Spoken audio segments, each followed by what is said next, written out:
How to change a furnace filter. First, turn the furnace off.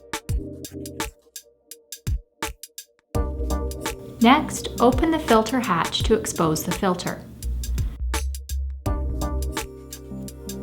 Note the size of the filter and its rating.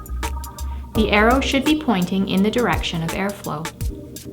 Gently remove the filter and replace with a new, manufacturer-approved filter with the arrow pointing in the direction of airflow.